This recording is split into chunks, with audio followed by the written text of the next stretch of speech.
आई वारली म्हणून स्वामींची मूर्ती फेकून दिली. मात्र मित्रांनो, आपल्यातील बरेच जण स्वामींची सेवा अगदी मनापासून करत असतात आणि त्याचबरोबर या सेवेमध्ये स्वामींचे पारायण, स्वामींचे नामजप आणि इतर अनेक गोष्टी केल्या जातात. आणि मित्रांनो, अशा पद्धतीने केलेले आहे स्वामी सेवेचे फळही आपल्या बऱ्याच जणांना स्वामी देत असतात आणि त्यांच्यावर आलेल्या प्रत्येक संकटातून त्यांची सुटका करत असतात. आणि मित्रांनो, अशा पद्धतीने स्वामींनी आपल्या अनेक भक्तांना वेगवेगळ्या संकटातून बाहेर काढलेले, त्यांच्या मनामध्ये असलेले इच्छा पूर्ण केलेले अनेक अनुभव आणि स्वामींच्या प्रचिती आपण वाचत आणि ऐकत असतो.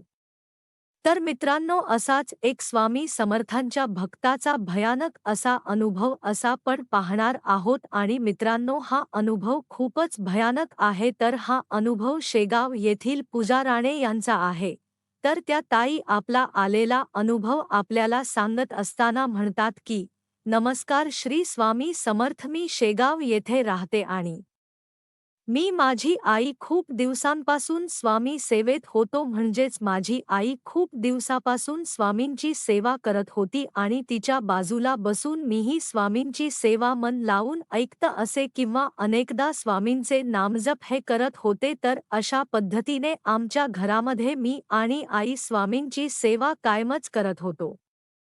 आणि आमच्या घरामध्ये आई वडील, मी, माझा एक मोठा भाऊ आणि एक लहान बहीण अगदी आनंदाने राहत होतो. आणि थोड्या दिवसानंतर मीही स्वामींची सेवा करायला सुरुवात केली. आणि जेव्हा मी स्वामींची सेवा शिकले आणि स्वामींचे सगळे सेवा करायला सुरुवात केली, तेव्हा आई थोडी स्वामी सेवेतून दूर झाली. म्हणजे तिने सर्व काही अर्थ मला सोपवलेले होते आणि आमच्या घरामध्ये एक स्वामींची मूर्ती, स्वामींचे पारायण पुस्तक आणि जपमाळ अशा सर्व गोष्टी होत्या. आणि नंतर आता ते सर्व माझ्याकडे आले होते आणि मीही स्वामींची सेवा करायला सुरुवात केली. आणि थोड्या दिवसानंतर माझ्या मनात आलं की आता आपण स्वामींचे पारायण केले पाहिजे.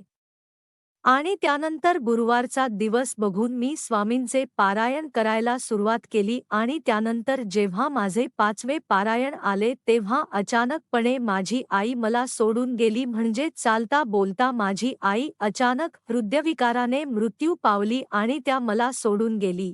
आणि आईच्या अशा अचानकपणे जाण्याने घरातील सर्व सदस्यांना धक्का बसला आणि याच रागामध्ये तू स्वामी सेवा करायला सुरुवात केलीस आणि म्हणून हे सर्व झाले, असे मला माझा मोठा भाऊ आणि वडील म्हणू लागले. आणि त्यांनी रागाने माझे सर्व स्वामी सेवेचे साहित्य घराजवळ असणाऱ्या विहिरीमध्ये विसर्जित केले. आणि तुझ्या या स्वामी सेवेमुळेच आणि स्वामींमुळेच आज आपली आई आपल्याला सोडून गेले आहेत, असेही मला त्यांनी म्हटले.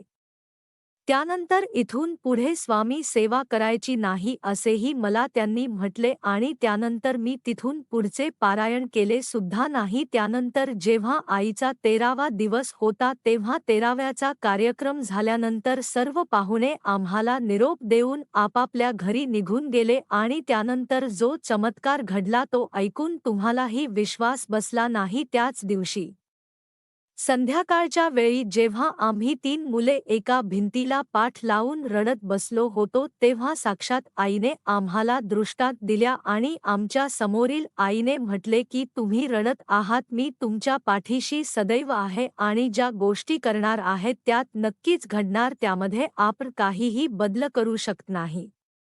आणि त्यानंतर ती असे म्हणाले की स्वामींचे सेवा बंद करू नका. मी त्यांच्या सेवेचे वचन घेतले होते आणि ते तुम्ही बंद केले आहे, ते बंद करू नका. आणि जेव्हा तुमची माझ्यासोबत बोलायची इच्छा होईल तेव्हा तुम्ही स्वामींच्या मूर्ती समोर बसून माझ्याशी बोला, मला ते सर्व नक्कीच ऐकून येईल.